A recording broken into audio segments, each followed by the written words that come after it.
As an Indian football fan, 2024 has to be one of the most disappointing years for Indian football. To start off, আমরা ইয়ারের শুরুতেই AFC Asian Cup থেকে group স্টেজে eliminate হয়ে যাই without a single win or a draw or even a single goal. যতই আমরা দীপক টাঙ্গির ভালো পারফরমেন্স অ্যাগেন্স্ট অস্ট্রেলিয়া বা গুরপ্রীত সিং সন্ধুর ভালো ভালো সেভসের কথা বলি, this was our worst ever finish in this competition. Then constant poor performance, প্লেয়ার্সদের ভুল, ইগর স্টিম্যাচের ভুল, আরো নানা ঝামেলার মাঝখানে our greatest ever player of our generation decides to retire from his national duty. যাকে দেখে আমরা বড় হয়েছি, যাকে দেখে আমরা ইন্সপায়ার হয়েছি, who stood shoulder to shoulder with the goats of football in the same podium.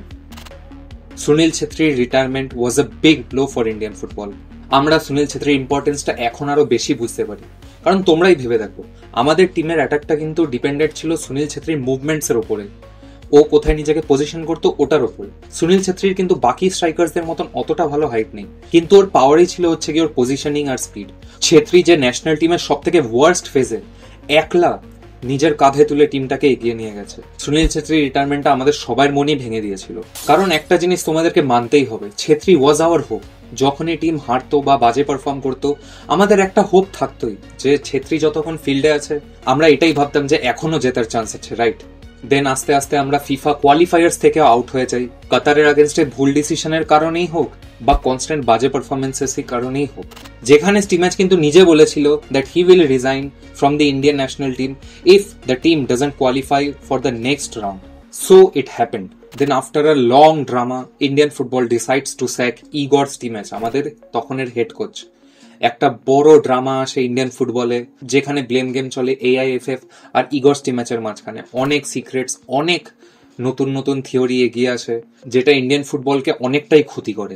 Then after long hunt আমরা অ্যাপয়েন্ট করি মানোলো মার্কেসকে as our new head coach. Manolo মার্কেসের কিন্তু ইন্ডিয়ান ফুটবলের ওপরে অনেকটাই ভালো জ্ঞান আছে, because he was the coach of Hyderabad FC, যেখান থেকে অনেক অনেক ইয়াংস্টার্স ইন্ডিয়ান ফুটবলকে প্রোভাইড করা হয়েছে, like Ashis Roy, Chinglensana Singh, Akash Mishra. So it was a new hope for us, যেখানে আমরা খুব অপটিমিস্টিক ছিলাম যে এবার কিন্তু টিমটা ভালো করবে। মানোলো মার্কেসের প্রথম 3টা ম্যাচে মানোলো মার্কেস 2টো ড্র আর একটা লস দেয়। অ্যান্ড সারপ্রাইজিংলি, আমি জানি না এটা লাস্ট কবে হয়েছিল, India ended this year without a single win. তোমরা ভেবে দেখো একটা গোটা ইয়ারে ইন্ডিয়া একটা ম্যাচ জিততে পারেনি, যেখানে ওয়ার্ল্ডের সব থেকে লোয়েস্ট র্যাঙ্ক টিম স্যান মারিনো ইউএফএ নেশনস লিগের গ্রুপ স্টেজ ফিনিশ করে ফার্স্ট পজিশনে। আমরা জানি আমাদের উইক পয়েন্টস কোথায়, এবার দেখতে হবে আমাদের ইমপ্রুভটা কোথায় করতে হবে। সেখানে কিন্তু মানোলো মার্কেস একটা বড় স্টেপ নিয়েছে রিসেন্টলি। আগে যেটা ইগর স্টিম্যাচের এগেনস্টে সবার কমপ্লেন থাকতো যে একটা ফেভারিটিজম কাজ করে, যেখানে বলা হতো যে ইগর স্টিম্যাচের কয়েকটা ফেভারিট প্লেয়ার্সকেই ও খেলাতো, আর ওই ফেভারিট প্লেয়ার্সেরই ওর সঙ্গে একটা ভালো সম্পর্ক ছিল, যার জন্য বাকি প্লেয়ার্সদের চান্সও দেওয়া হতো না। তো এই জায়গাতে মানোলো মার্কেস এসে একটা নতুন এক্সাম্পল স্টার্ট করে, নতুন নতুন ইয়াংস্টার্সদের চান্স দেয়। কিন্তু স্টিল আমরা কিন্তু কয়েকটা জায়গায় এখনো সেই উইক পয়েন্টস গুলো দেখতে পাচ্ছি। স্পেশালি আমি মেনশন করবো গোলকিপার। আমার গুরপ্রীত সিং এর এগেনস্টে কোনো শত্রুতা নেই। For me he is the best goalkeeper India ever had. সব থেকে বেশি ক্লিন শিটস আছে ওর ইন্ডিয়ান হিস্ট্রিতে, আর ও আমাদেরকে অনেক অনেক অনেক টাইমে একলা হাতে বাঁচিয়েছে। উই স্টিল রেসপেক্ট হিম, কিন্তু at this point I think it's time for him to step down or give others a chance. কারণ তোমরাই ভেবে দেখো এবারের ISL এও গুরপ্রীত সিং অতটা ভালো পারফর্ম করেনি, অনেক ফাম্বল করেছে। যে গোলটা আমরা মালয়েশিয়ার এগেনস্টে দেখলাম ওটা কিন্তু গুরপ্রীত সিং ISL এও খেয়েছে। So I think it's time to give others a chance. আমাদের কাছে কিন্তু ভালো ক্যান্ডিডেটসও আছে, সাচ অ্যাজ ফার্স্ট ক্যান্ডিডেটই হচ্ছে গিয়ে বিশাল ক্যাত, দেন লাচেম্পা আছে। সো আই থিঙ্ক ওদেরকে চান্স দেওয়া উচিত, কারণ let's be honest, Gurpreet Singh হয়তো আর 1-2 বছর খেলবে, তারপরে রিটায়ার করে যাবে। তো ওর রিটায়ারমেন্টের আগে আমাদেরকে একটা প্রপার রিপ্লেসমেন্ট খুঁজতে হবে, যাতে গুরপ্রীত সিং রিটায়ারমেন্ট নেওয়ার পরে আমাদের খুব একটা সময় না যায় একটা নতুন রিপ্লেসমেন্ট খুঁজতে। তার সঙ্গে আরো অনেক প্লেয়ার আছে যাদেরকে এবার ছড়িয়ে নতুন প্লেয়ারদেরকে চান্স দিতে হবে, কারণ মানোলো মার্কেস নিজেই বলেছে ইন্ডিয়ার ফিউচার কিন্তু ইন্ডিয়ার নেক্সট জেনারেশনের উপরেই কিন্তু ডিপেন্ডেন্ট। আমরা কিন্তু লাস্ট ম্যাচেই দেখেছি মানোলো মার্কেস ইরফান ইয়াদওয়াদ, রোশন সিং, ফারুক চৌধুরী, এডমন্ড ওয়ালপুইয়া এদেরকে কিন্তু চান্স দিয়েছে।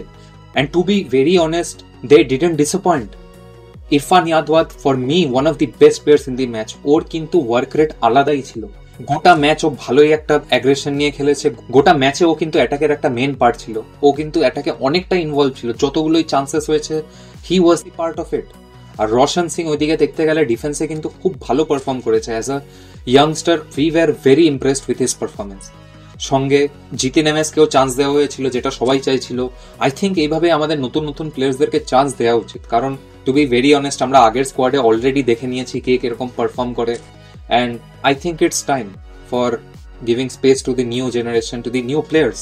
কারণ ইয়াংস্টার্সকে যতটা চান্স দেবে ততটাই আমাদের ইন্ডিয়ান ফুটবল ডেভেলপ করবে। অ্যান্ড আগেন আমি এই কথাটা আবার রিপিট করব, I have huge respect for Gurpreet Singh Sandhu, but it's time that we have a new goalkeeper for our team. এটা তো হলো প্লেয়ার্সদের কথা, যে নতুন জেনারেশনের প্লেয়ার্সদেরকে চান্স দিতে হবে, নতুন ইনফ্রাস্ট্রাকচার লাগবে।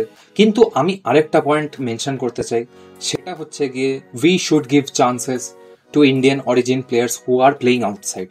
এটা খুব একটা কন্ট্রোভার্সিয়াল টপিক, কিন্তু তোমরা একটা জিনিস ভেবে দেখো, আমাদের অরিজিনাল প্লেয়ার্সরা এখানে খেলার চান্স কেন পাচ্ছেন?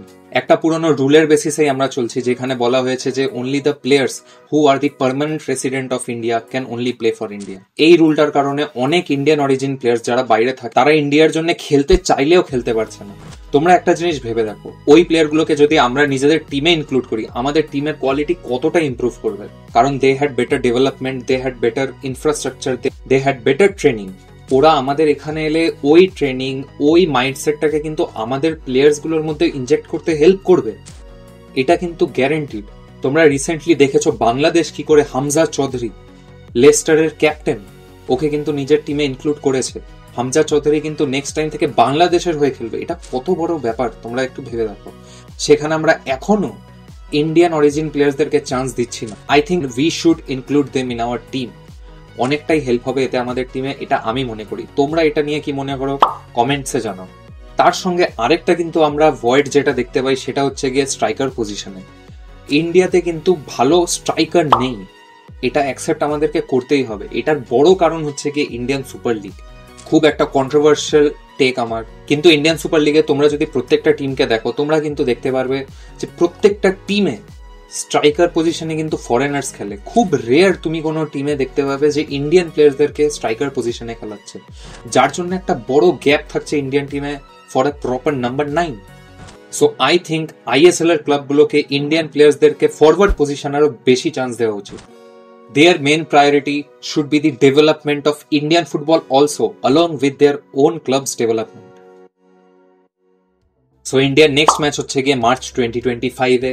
ততদিনে আশা করি মানোলো মার্কেস টিমটাকে একটু হলেও ডেভেলপ করবে। And we hope that we start 2025 with a win. আমরা আশা করি মানোলো মার্কেসের আন্ডারে ইন্ডিয়া যেন এএফসি এশিয়ান কাপেও কোয়ালিফাই করে। And I am being realistic, ইন্ডিয়ার কিন্তু এখনো ওয়ার্ল্ড কাপ খেলতে আরো 20-25 বছরের টাইম লাগবে।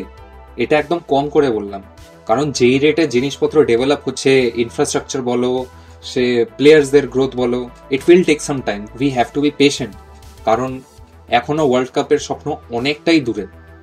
So let's see what happens in the future. এই ভিডিওটা যদি ভালো লেগে থাকে then please subscribe, follow us on Facebook, Twitter and Instagram for some amazing content. আমি এটা গ্যারেন্টি দিয়ে বলছি যে এরকম কন্টেন্ট তোমরা ইন্ডিয়ান ফুটবলে আগে কখনোই দেখোনি। So follow us and also don't forget to join us on Telegram, যেখানে আমরা ম্যাচ আপডেটস অ্যান্ড ম্যাচ নিউজও দিই। So this is football uncut. See you in the next one.